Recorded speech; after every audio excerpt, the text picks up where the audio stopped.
नमस्कार दोस्तों, आप सभी का स्वागत है सूजस ई बुलेटिन के आज के इस अंक में। आज हम लोग बातचीत करने वाले 6 नवंबर 2022 के सूजस ई बुलेटिन के अंक के बारे में, जो कि राजस्थान की तमाम भर्ती परीक्षाओं की ध्यान में रखते हुए आपके लिए तैयार की जा रही है। तो आप सभी का एक बार फिर स्वागत है आज के सूजस ई बुलेटिन में, जिसकी शुरुआत हम हमेशा से महात्मा गांधी के किसी कोट से करते हैं। मन का मेल शरीर के मेल से कहीं अधिक खतरनाक होता है। अगर मन के अंदर किसी भी प्रकार का, अपन कहते हैं ना कि इसका मन तो काला है, उस काले का मतलब यही है मेरे दोस्तों, मन का मेला होना या विचार जो है वो सही नहीं आना, किसी के प्रति पॉजिटिव सोच नहीं रखना, पॉजिटिव विचार नहीं रखना, वो मन का मेला होना कहलाता है। मन का मेल शरीर के मेल से कहीं अधिक खतरनाक होता है। तो शरीर पर गंदगी लगी है तो वो साफ करने से साफ हो जाती है, लेकिन मन इतना जल्दी जो है वो साफ नहीं हो पाता है। तो आप सभी मित्रों को स्वागत, नमस्कार, जय सियाराम आप सभी का आज की क्लास में। चलिए आरंभ करते हैं कि सूजस ई बुलेटिन के 6 नवंबर 2022 के अंक में क्या क्या नई बातें हैं। प्रदेश में ओपीएस का लाभ मिलना शुरू हो चुका है। राजस्थान सरकार के मुख्यमंत्री अशोक गहलोत ने बजट 2022-23 में पुरानी पेंशन स्कीम, जिसको हम ओल्ड पेंशन स्कीम के नाम से जानते हैं, उस स्कीम को लागू करने की घोषणा राजकीय कार्मिकों को तोहफा दिया था। और अब इसको राजस्थान ओपीएस लागू करने वाला देश का पहला राज्य है, ये भी आपको ध्यान रखना है। राजस्थान जो है वो पुरानी पेंशन योजना लागू करने वाला पूरे देश का पहला राज्य बना है। 1 जनवरी राजस्थान में 1 जनवरी 2024 और इसके बाद नियुक्त हुए ऐसे कार्मिक जो सेवानिवृत्त हो गए हैं, उनको ओपीएस का लाभ मिलना राजस्थान में क्या हो चुका है, शुरू हो चुका है मेरे दोस्तों। तो ये बात आपको क्या करनी है, ध्यान रख लेनी है। राजस्थान के संदर्भ में राजस्थान पूरे देश का पहला राज्य है जिसमें पुरानी पेंशन स्कीम जो है उसका लाभ जो है वो प्रदान किया है। और अभी इधर जिनको लाभ मिल रहा है वो सब भी अपने अपने विचार जो वो व्यक्त करें। चलिए इसके बाद में दूसरी खबर क्या है, मुख्यमंत्री कन्यादान योजना जो है वो बहुत इंपॉर्टेंट है परीक्षा की दृष्टि से। मुख्यमंत्री कन्यादान योजना है, राज्य ने 45,000 युवतियों को विवाह में आर्थिक मदद की है। क्या है इस योजना के बारे में वो जरा अब समझते हैं। राज्य सरकार द्वारा सामाजिक सुरक्षा को ध्यान में रखते हुए कई योजनाएं बनाई गई है। राजस्थान का सामाजिक न्याय व अधिकारिता विभाग जो है वो इस योजना को क्या करता है, इंप्लीमेंट करता है मेरे दोस्तों। मुख्यमंत्री कन्यादान योजना के तहत जरूरतमंद युवतियों को विवाह में 51,000 रुपए तक की मुख्यमंत्री जो है वो सहायता प्रदान करते हैं। तो आपको पहली बात तो ये ध्यान रखनी है कि कितनी आर्थिक सहायता जो है वो इस योजना के तहत दी जाती है, ये आपके लिए इंपॉर्टेंट बात है। तो 51,000 रुपए की आर्थिक सहायता जो है वो इसके अंतर्गत प्रदान की जाती है। दिसंबर 2018 से अब तक लगभग इतनी आर्थिक सहायता दी जा चुकी है। ये सवाल आपसे कोई नहीं पूछेगा मेरे दोस्तों, कितनी राशि दी जाती है, तो 51,000 रुपए की राशि दी जाती है। योजना में महिला शिक्षा को बढ़ावा देने के लिए ये प्रावधान किए गए, महिला शिक्षा ज्यादा से ज्यादा हो। इसमें भी वो महिलाएं या वो बालिकाएं जो 12वीं क्लास या 10वीं क्लास पास आउट करने के बाद या फिर ग्रेजुएशन करने के बाद अगर शादी करते किसी लड़की की, तो उसको आर्थिक सहायता सरकार अधिक देती है। यानी किसी को 21,000 रुपए, किसी को 31,000 रुपए, किसी को 41,000 रुपए ऐसे दी जाती है। उस पर भी हम बात करते हैं। इस योजना के पात्र कौन कौन है वो देखिए। योजना के अंतर्गत जो है वो मेरे दोस्तों, योजना में बीपीएल अंत्योदय आस्था कार्डधारी जो लोग हैं उनको इसके अंतर्गत क्या किया जाता है, लाभ दिया जाता है। लेकिन उनकी उम्र क्या होनी चाहिए, 18 वर्ष से अधिक होनी चाहिए। तो इसको बहुत अच्छे से समझ लीजिए। योजना में बीपीएल अंत्योदय आस्था कार्डधारी परिवारों की बालिकाओं को अनुदान दिया जाता है। साथ ही आर्थिक दृष्टि से कमजोर विधवा महिलाओं, विशेष योग्यजन की पुत्रियों, पालनहार योजना में लाभार्थी कन्याओं और महिला खिलाड़ियों को स्वयं के विवाह पर भी इस योजना का लाभ जो है वो दिया जाता है। अनुसूचित जाति, अनुसूचित जनजाति और अल्पसंख्यक परिवारों की 18 वर्ष या इससे अधिक की आयु अगर है, 18 वर्ष या अधिक आयु की कन्या के विवाह पर 31,000 रुपए सरकार इसमें अंदर सहायता क्या करती है, प्रदान करती है मेरे दोस्तों। इतनी राशि सहायता के लिए सरकार इसमें देती है। अब यहां पर समझिए, अधिक आयु की कन्या के विवाह पर 31,000 रुपए, 10वीं पास अगर करती है तो उसको 10,000 रुपए अतिरिक्त, यानी उसको कुल 41,000 रुपए। और अगर स्नातक कर लेती है तो 20,000 रुपए अतिरिक्त प्रोत्साहन राशि दी जाती है। यानी 10वीं पास अगर बालिका है, उसको कन्यादान योजना के तहत अगर लाभ लेना है तो उसको सरकार कितनी सहायता देती है मेरे दोस्तों, उसको सरकार जो है वो 10वीं पास वाली को 41,000 रुपए, और अगर वो 12वीं पास है यानी स्नातक है तो उसे सरकार 51,000 रुपए की राशि दी जाती है। इस प्रकार इन वर्गों की कन्याओं को विवाह के लिए अधिकतम 51,000 रुपए की राशि जो है वो प्रदान की जाती है। बीपीएल, अंत्योदय और आस्था कार्डधारी परिवारों, आर्थिक रूप से कमजोर, विधवा महिलाओं, विशेष योग्यजन, पालनहार में लाभार्थियों की कन्याओं के विवाह और महिला खिलाड़ियों के स्वयं के विवाह पर 21,000 रुपए, 10वीं पास को 10,000 अतिरिक्त और स्नातक को 10,000। अगर महिला खिलाड़ी है तो उसको कितने रुपए अतिरिक्त दिए जाते हैं? 21,000 रुपए अतिरिक्त राशि उसको दी जाती है। अगर महिला खिलाड़ी है उसके स्वयं के विवाह पर 21,000 रुपए जो है वो सरकार उसको क्या करती है? प्रदान करती है।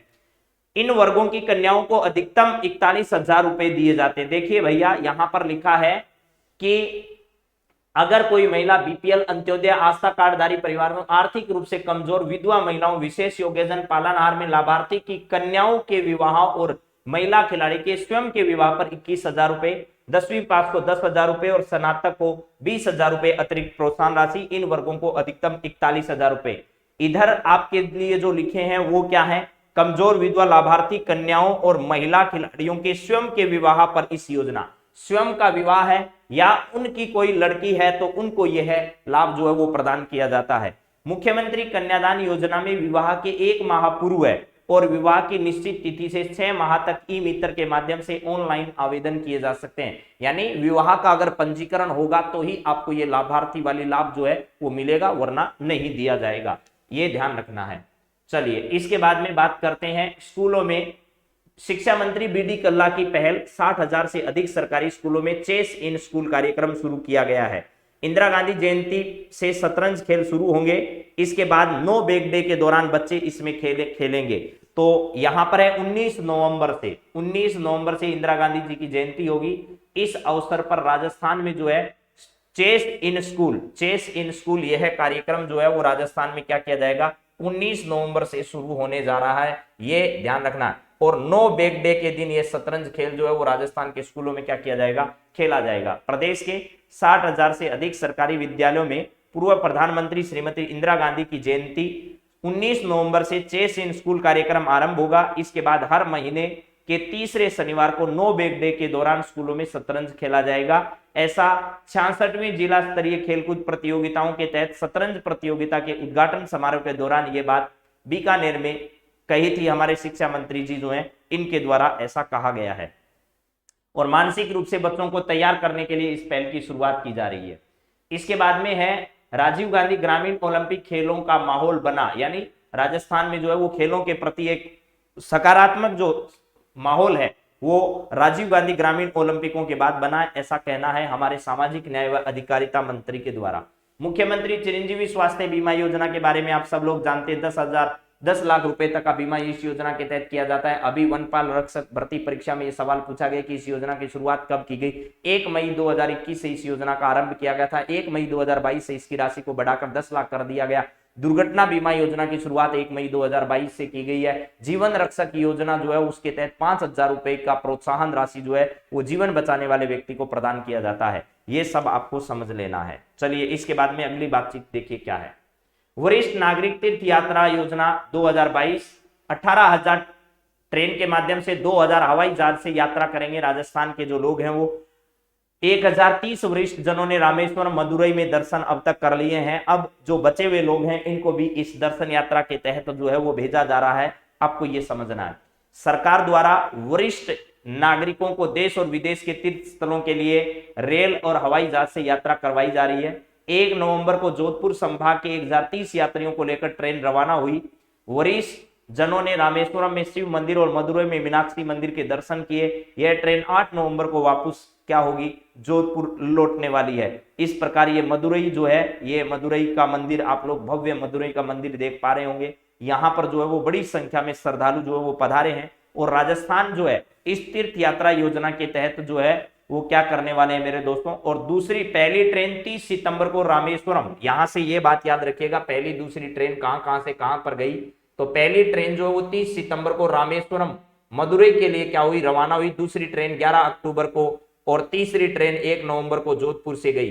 ये तीनों ट्रेनों के बारे में जानकारी आपको होनी चाहिए। पहली ट्रेन 30 सितंबर को रामेश्वरम जो है उस मदुरई के लिए रवाना हुई जिसमें अनेक स्थान थे। 11 अक्टूबर को दूसरी जोधपुर से जगन्नाथपुरी के लिए, तीसरी ट्रेन 1 नवंबर को जोधपुर से रामेश्वरम के लिए गई। अब आगे इसके बाद में जो है वो और भी इसमें शामिल किए जाएंगे। तो गहलोत ने यात्रियों की संख्या, बजट बढ़ाया, जो बजट है वो बढ़ा दिया गया है, तो 10,000 से बढ़ाकर 20,000 किया गया है। संख्या जो यात्रियों की थी, पहले 10,000 को भेजा जाता था, अब 20,000 कर दी गई है, यानी जस्ट डबल संख्या कर दी गई है, जिसमें से 2,000 जो है वो एरोप्लेन के माध्यम से और बचे हुए 18,000 ट्रेन के माध्यम से यात्रा जो है वो कर सकेंगे। इसके तहत विभिन्न प्रकार की सुविधाएं जो है वो प्रदान की जाती है। देश और विदेश के 15 तीर्थस्थलों के दर्शन जो है इसमें करवाए जा रहे हैं मेरे दोस्तों। इसके दौरान क्या क्या सुविधाएं सरकार देती है यात्रियों को, वो देखिए। यात्रा के दौरान ट्रेन के प्रत्येक कोच में यात्रियों की सुविधाओं के लिए IRCTC द्वारा टूर एस्कॉर्ट की व्यवस्था की गई है। प्रत्येक कोच में अनआर्म्ड सुरक्षाकर्मी और हाउस कीपिंग स्टाफ उपलब्ध रहता है। ट्रेन में यात्रियों से संवाद एवं सूचना के लिए पब्लिक एड्रेस सिस्टम और चिकित्सा सुविधा के लिए डॉक्टर, पुरुष नर्स, नर्सिंग कर्मी, महिला नर्सिंग कर्मी की टीम मौजूद रहती है। राज्य सरकार द्वारा प्रत्येक यात्री को एक टिकट दिया जाता है, जिसमें चादर, कंबल, एक किट जो है वो किट में क्या क्या होता है, चादर होती है, कंबल होता है, टॉवल होता है, साबुन, टूथपेस्ट, सीसा, कंघा, तेल आदि होते हैं। इसके अलावा गंतव्य स्थल पर यात्रियों की होटल में ठहरने और नाश्ता और भोजन की व्यवस्था भी सरकार के द्वारा की जाती है। इसके बाद में अगला डिजी फेस्ट राजस्थान के किस शहर में आयोजित होने वाला है। अभी वन रक्षक जो भर्ती परीक्षा उसमें डीजी फेस्ट जो जयपुर में आयोजित हुआ उसके बारे में सवाल पूछा है। तो अशोक गहलोत जी जो है वो आईटी जॉब फेयर जो है, IT job fair DG fest Jodhpur में जो आयोजित हो रहा है 11-12 नवंबर 2022 को, इसके दौरान राजकीय पॉलिटेक्निकल कॉलेज में यहाँ पर इसका उद्घाटन करने वाले हैं। बड़ा भव्य रोजगार मेला इस समय आयोजित किया जाएगा। इसके बाद में अगला सवाल जो है वो पुष्कर मेले से है। मटका दौड़ में ऑस्ट्रिया जो है इसकी सुश्री डेनियल जो है वो क्या रही थी, विजेता रही। ये आपके सामने है। पुष्कर में मटका दौड़ प्रतियोगिता का आयोजन हो रहा है। विभिन्न प्रतियोगिताओं का आयोजन पुष्कर में किया जा रहा है। तो ये पुष्कर मेला आपके लिए चर्चा का विषय भी रह सकता है। पुष्कर मेले में विभिन्न प्रकार की प्रतियोगिताएं आयोजित हो रही है। 1 से लेकर के 8 नवंबर तक इस मेले का आयोजन हो रहा है। जयपुर JKK में महारो राजस्थान का आयोजन, देखिए डेल्फिक काउंसिल ऑफ राजस्थान ने रविवार को JKK में कला शिविर में महारो राजस्थान का आयोजन किया। ये महारो राजस्थान एक क्या है, कार्यक्रम है। इसका आयोजन अभी हाल ही में जयपुर में किया गया है।